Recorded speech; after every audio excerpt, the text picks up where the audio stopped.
What's up, everybody? It's me, Coach Mills here, coming at you with a brand new Overwatch video. And in this video, we're going to be breaking down 9 abilities that you use wrong. And because you're using them wrong, you're not carrying and you're throwing games. So we're going to break it all down. But for those of you who want some more targeted improvement, my coaching just opened up and I've been getting message after message of people reaching their brand new peak, whether that's freaking plat to masters to multiple people getting grandmasters. So pretty sick. So book your session now in the links down below. Now, the first ability that you are using incorrectly, and it's Ana Nade. Now, Ana Nade is one of the most powerful abilities in the entire game, capable of carrying team fights all by itself. Especially in Overwatch 2, having one tank being pocketed by 2 supports basically make that tank invulnerable, but Nade definitely changes that. In addition, being able to get key pickoffs on characters that don't have some sort of movement ability is amazing with Nade, and Ana is phenomenal when using Nade aggressively. However, the vast majority of people are using Nade defensively. They're using it to heal themselves, or they're using it to heal their team. And while there are going to be key moments where healing your team is necessary, because they're one shot, they're gonna die, and without it, they would 100% die. Most of the time, this comes from a lack of discipline with healing your team. So when they could have used healing earlier, you didn't heal them or you missed your heals, because instead of quick scoping and being consistent and reliable, you basically just hoped and prayed, firing from the hip. And then, in order to make up for that lack of discipline, you're forced to use your nade to basically cover up the mistakes that you made. But you're missing out on a ton of value that you could have gotten from nade aggressively. Even if your nade gets neutralized by Suzu is the most powerful piece of utility in the entire game. So you baited that out and traded it 1-for-1, and now your team can go make a play and be proactive, and they don't have to play around Suzu anymore. Now, the next character that we got to talk about is Roadhog, specifically with his breather. And you might be wondering, how am I breathing wrong? Like, what could I be doing with Roadhog breather? Don't I just push in and then take damage and then back up and breathe?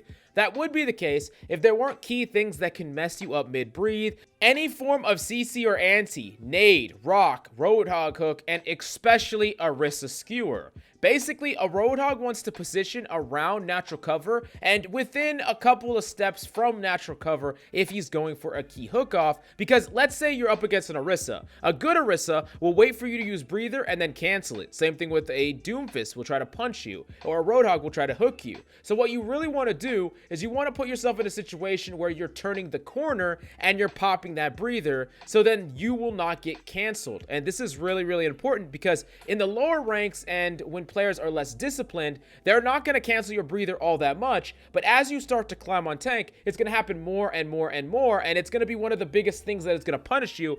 And oftentimes the difference when you're playing in the Hog mirror or playing Hog against the tank matchup is how reserved your positioning is, so that you're never caught out being forced to breathe in the open. Because like, if you're going to 1 HP, you have to breathe, right? But if you're caught out in the open and you're getting canceled by simple abilities, then you weren't playing passive enough, safe enough, or around natural cover well enough. This is very, very important. And how aggressive you can be and how positionally aggressive you can be from natural cover is directly going to change depending on what types of things can shut your breather down. And it's going to vary from opponents to opponents. Now, the next big ability that you're using incorrectly is actually Reaper's Teleport. And I think that this is the biggest misused ability and the reason that a lot of people are not playing Reaper, even though Reaper is nasty. Basically, Reaper can aggressively command space with ease, and a lot of players are not doing it. If you can teleport to the high ground in any location up against a solo target, unless that target has a one-tap capability, you teleporting right on top of them puts you in your effective range, and you're capable of dueling a number of different characters, or at the very least forcing them off that high ground. For instance, if you teleport right on top of a Soldier 76 alone on the high ground, he can't kill you if you invest your Wraith as well, and if he tries to fight you, investing your Wraith will probably get him killed, because you can just clear him off and then you can just hold the high ground. Or he's going to completely just give up the high ground, and then you're going to have it for free, capable of timing your engagements as your team pushes in to fall on someone and basically instantly deal damage or 2-pump someone.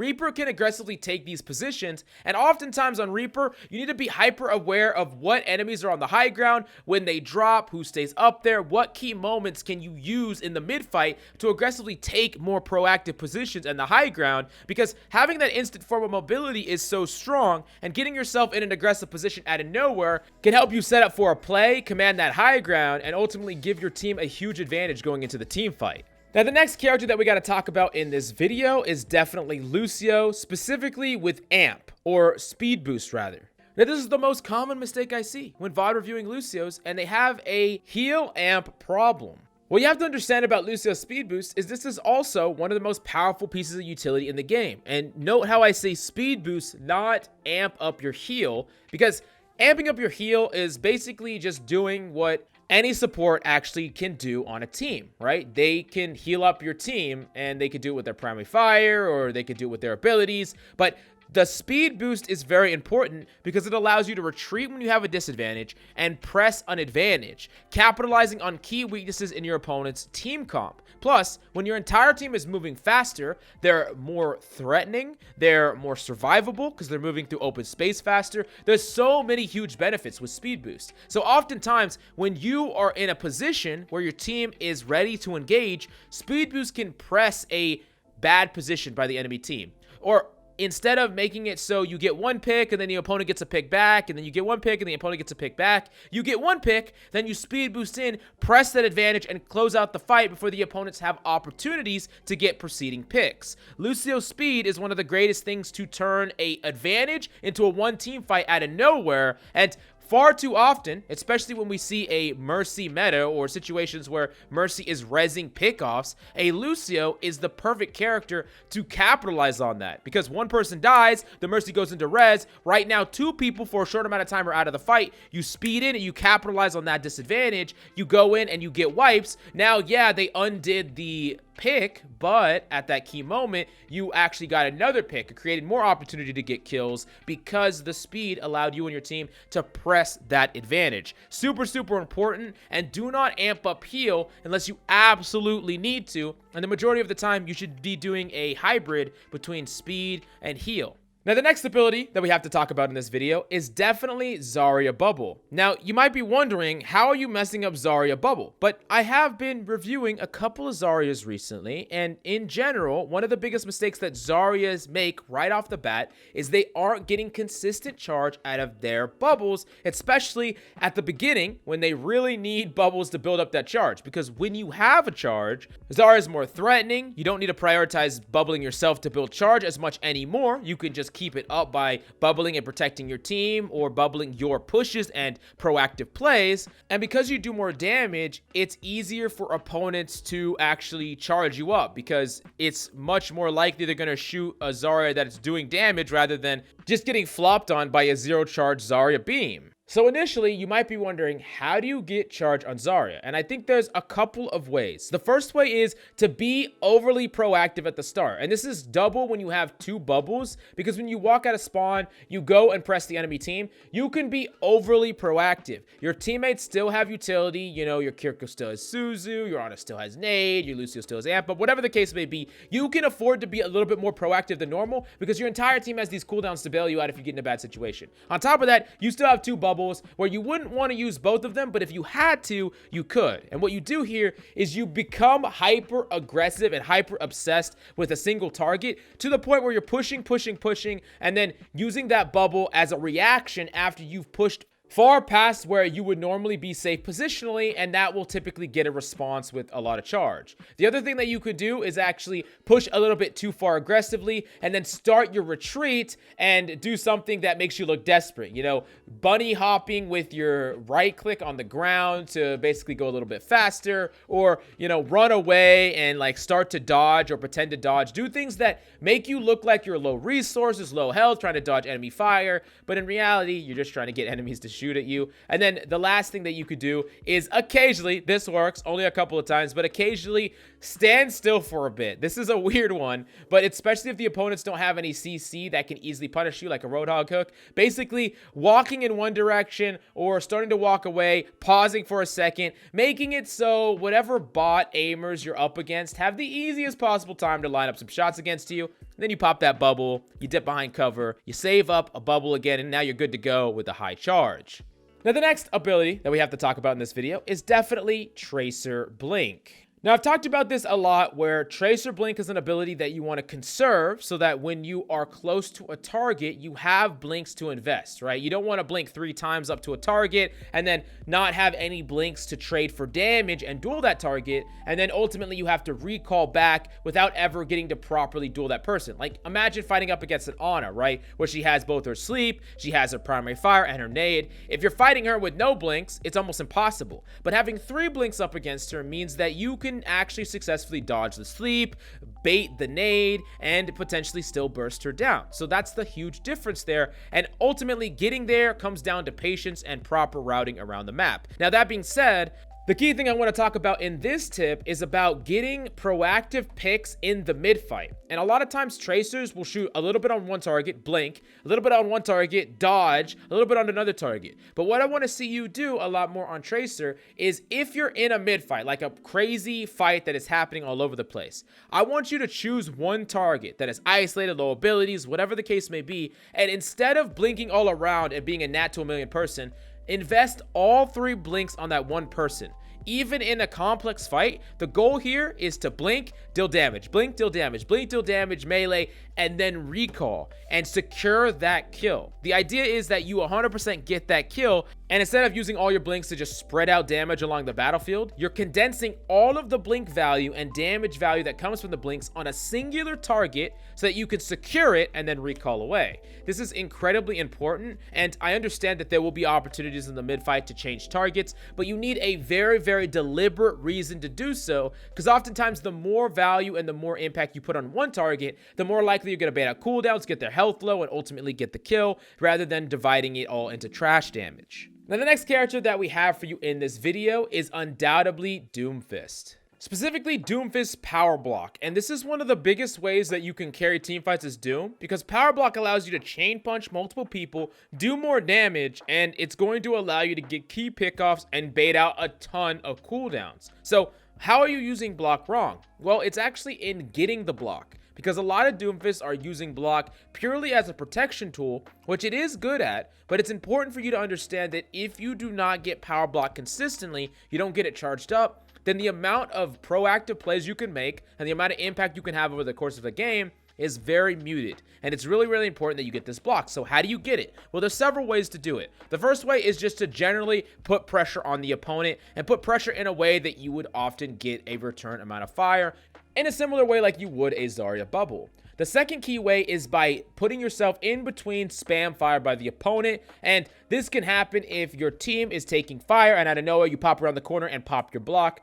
This can be a bit less reliable, but it can still be a good way to build up block out of nowhere. Then you can slow the fight down, wait for an opportunity, and then go for a play with your charged up block. But the last thing that you should be trying to do, and this is for really good opponents that will just basically never give you block unless you give them a key reason to shoot you, and that's charging a punch like you're about to punch and then canceling it into power block. What this does is your opponents see a key opportunity where they're going to start shooting at you, and then out of nowhere you go into power block, you get a charged punch, and then you can play passive and then wait for that opportunity, going for a proactive play with block. Boom, carry the fight, easy as that. Now, the next character that we got to talk about is actually Zenyatta, specifically Zenyatta's Harmony Orb. And this one seems a little bit strange, because you would think that Harmony Orb's easy, right? You just throw it on any character, whatever's low, and it's as simple as that. But no, Harmony Orb doesn't really heal all that much. It's more of a priority heal that wants to heal the target that will get the most value out of it. So that begs the question, what target actually gets the most value out of Harmony? Well, hypothetically, you could say, oh, we could put it on my fellow support. But the reality is that support often isn't going to be playing as proactive as some other players on your team. And on top of that, that support does have a passive heal. If they ever get in a sticky situation, they can back up and heal. Of course, in a dive situation where they're being actively pressured, yes, heal them. But in a lot of situations, they are not going to benefit it the most. unlike a aggressive DPS. This is a DPS that wants to go on a flank, someone like Genji, someone like Tracer, someone like Echo, someone that wants to try to go for proactive plays and can fight a little bit longer out on these off angles or these flanks with a little bit of resources. This gives them a much higher chance to potentially find a key pickoff, and especially if we talk about characters like Tracer and Genji, those characters would have to either dash back, use deflect, or recall back, blink back. If they get in a situation where they take any sort of damage, like a single body shot or a couple body shots could force them back in that position, but a single Harmony Orb can allow them to ignore those tiny bits of trash damage and fight for much longer. So you want your DPS to be in the fight for much longer as Zenyatta, because especially when you're doing a lot of damage and you're throwing out Discord Orbs, they're the ones that are going to follow up on the damage that you make and the Discord Orbs that you throw. So you see, it's a cycle that y'all work really well together, but it's important that you're not just throwing your Harmony Orb on any low target you see on the battlefield always, and it's also important that you don't auto-default your Harmony Orb to just like your tank or your other support, for instance. Now the last, but certainly not least, ability that we got to talk about in this video is Ashe's Dynamite. Another one that you think is pretty simple. You want to dynamite, add pressure, but the thing is, there are certain characters in the game that actually get hurt a lot more by dynamite, specifically, that you should target. First off, of course, supports. Remember, as supports are burning, they're not going to be actively healing, and that passive will not trigger. So regardless of what support they are, that heal passive will not trigger, so being able to dynamite them in the backline is going to allow that potential overall healing for that target to be fundamentally less, because they have to wait for the dynamite to be completely over, and then the time to wait before they start to regenerate any health at all makes it a lot easier on your team to follow up. The next target, of course, is just any DPS that's being proactive. Putting extra damage on them basically forces them to regroup and get back to a support ASAP. This can be amazing if you put pressure on the DPS and then simultaneously put extra pressure on their support. Or maybe you shoot the support once and then you dynamite a DPS. So now the support is worrying about their own life backing up, and then the DPS is on fire, so they're struggling to find him, and the support is not going to be focused on the DPS as they should be now because they're taking damage. So it all just comes crumbling down. Now this means in general, unless you're hitting multiple other members of the enemy team, try to avoid dynamites that solo impact the tank, because the dynamite isn't threatening, doesn't change that person's position, and can be easily healed over, so it's not really creating any space on the battlefield, causing any ability reaction by the enemy, and it's ultimately a waste of what could be a very, very impactful ability, so keep that in mind. Anyways, these are the 9 abilities that I think players use wrong the most, but let me know down below what big abilities you see that players use wrong and why. I'm curious, and make sure you smash the like and subscribe because we're almost at 50,000 subscribers and I really want to get there, so do me a huge solid and do that right now, and I'll see you next time.